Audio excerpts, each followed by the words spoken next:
Half-Life Source is the punching bag of Half-Life games, seemingly serving no purpose and being utterly broken. But it didn't used to be this way, and it doesn't have to be now. So how can you fix this game, what should Valve do, and as of right now, how bad is Half-Life Source really?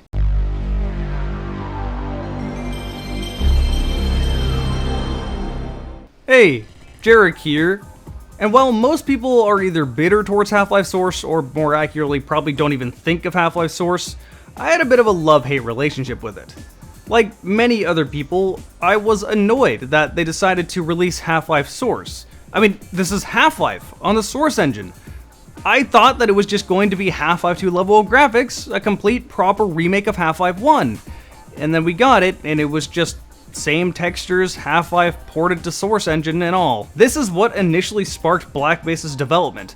Well, fine, if you don't want to make Half-Life 1 in the Source engine, we will, and we'll dedicate our next almost 20 years to it. I think in the end it was worth the wait. But after I got over that, I started to appreciate Half-Life Source for what it did. I dare say Half-Life Source was actually my preferred way to play Half-Life 1 for a while. So before we talk about how busted Half-Life Source is, what did it do that improved upon Half-Life 1? There are a lot of small quality of life things in Half-Life Source. For example, quick swapping between weapons. In Half-Life 1 you have to deal with that menu up top.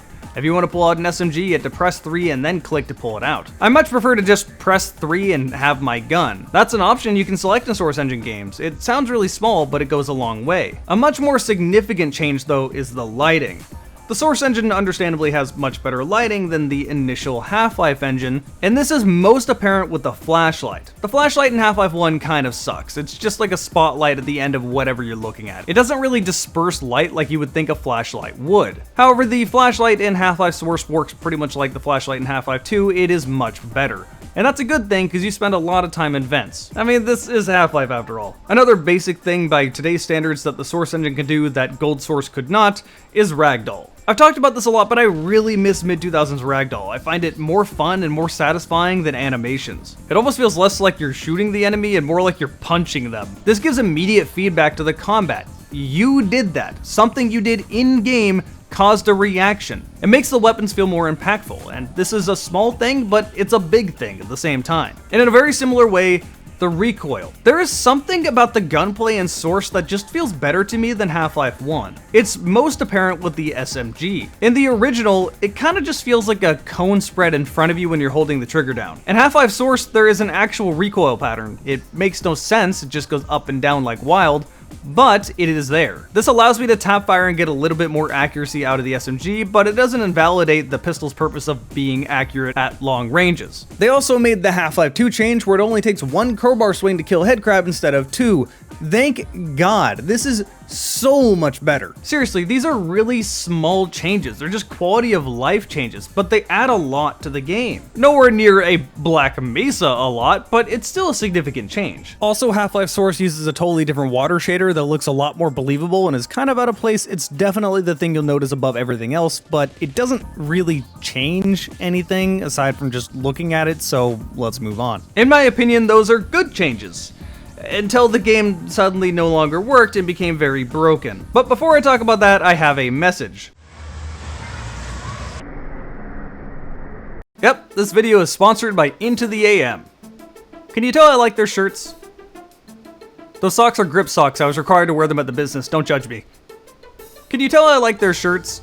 IntoTheAM is a clothing brand I've worked for a long time now. I'm wearing one of their shirts right now. I wear these everywhere. It doesn't matter if I'm at a trampoline park or mountain biking or just going out to get food or just laying around at my house being lazy. They're comfortable and they look good. But they make more than shirts. I mean, they make hats, they make pants, they make coats. Plenty to look through on their website. And their deals are still going. You can get 3 basic tees for $45 or 3 graphic tees for $60. And if you use my link, IntoTheAM.com/dragonshirts, you can get an additional 10% off site-wide, and this does stack on top of those deals. So a huge thanks goes to IntoTheAM for sponsoring and continuing to support this channel. Now let's talk about why Half-Life Source is so broken. Let's just go through some of the things I noticed while I was playing through the game. Starting with the more notorious ones, residue processing is entirely broken when you have multi-core rendering selected. What is going on here? If you didn't know Half-Life Source was buggy, you might just assume your GPU was failing. I mean, this just looks like artifacting. It's bad. At certain points in the game, the sky becomes Windows XP. Floors are oddly shiny, and this is definitely not how they're supposed to look. Physics can go wild with some fun results. Oh my god, did you did you see that? Somebody clip that, please? It was just out of here. There is this floating scientist that has become a meme of his own. NPCs entirely break when they take damage. They'll just sit there and moan over and over again. This could be a album cover. No! Marines had some very interesting interactions with the player. It seemed like anything you did, they would react accordingly in a believable way, at least for 1998. One of the things they did was they would fear MP5 grenades. If you shot them, they would cower. You will see speedrunners abuse this a lot, but they no longer do this. This might actually be a positive thing, because you could cheese the game pretty hard this way, but it's definitely not intended and not how it's supposed to work. Barnacle tongues also don't work, they just don't render, so you'll find yourself walking into a lot of invisible nothing and getting dragged into the sky. AI in general just doesn't work as it should, they just don't know what they need to do. They may be scripted to run away from an enemy, then they'll turn right back around and run straight back to the enemy. And this led to some of the funniest situations I've ever seen in Half-Life Source. Alright, he's gonna die now. Thanks for being a distraction. He's still alive? Never mind.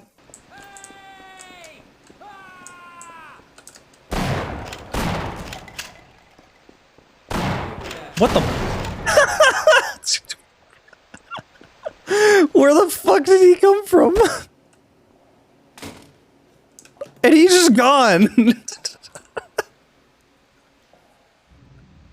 What happened? In a less funny note, the first Marine you see, the Marine that is supposed to turn and murder the scientist right in front of you, a big point of the story, doesn't work like it's supposed to. This guy just turns around and runs up the stairs and ignores the scientist. This was supposed to be the moment you realize that the US military is not here to help you, they're here to kill you, but instead you get this. The model used for picking up snarks is the wrong one. It's literally a snark instead of a snark nest, which gets confusing. You don't know if it's going to attack you or you're going to get ammo. This fan here no longer kills head crabs, they just land on it and spin around. This fan here is supposed to jib you and just doesn't kill you. This room here is supposed to have laser trip mines that you can set off, which will make grunts start attacking, but also send in Marines, so they'll start fighting each other, and you can kind of hide in this hallway. This doesn't happen anymore. Those laser trip mines don't exist. The grunts just start attacking you the moment you walk into the room, so the entire combat encounter is just ruined. The scientist that's supposed to give you the cue to jump into the teleport after this defense section doesn't give you this cue anymore. This is a really big problem, because if you wait too long,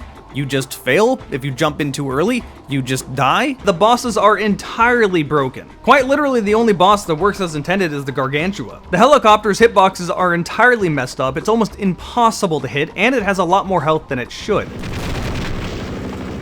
That didn't hit it. Do I need to just like shoot at the very front of it to get it to hit? Nope. You just won't hit it.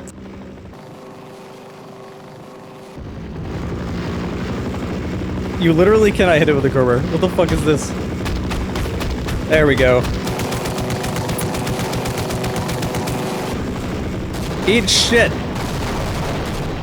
Alright, let's move on. The tentacles are entirely broken. They can't kill Barney, leading to Barney and the tentacles fighting forever. Or at least until you push the button to kill everyone. The tentacles also can't do damage to you. All of them, in the entire game. It doesn't matter where you are, you can be in Zen, they still can't hurt you. But the Gonarch is the most broken of all. It won't attack you, aside from its ranged projectile, which then leaves a black square on the ground. You can attack it back, but it has so much health, you will need to use almost all of your ammo just to get it to move one stage forward. This is by no means a comprehensive list of all the bugs and glitches in Half-Life Source. If I wanted to do that, this video would be 40 minutes long. It's really bad. The game is practically unplayable at this point. But it didn't used to be this way, and I know it didn't used to be this way because this channel has been around a long time. I only officially brought it out as like my job a couple of years ago, probably about 4 years ago now.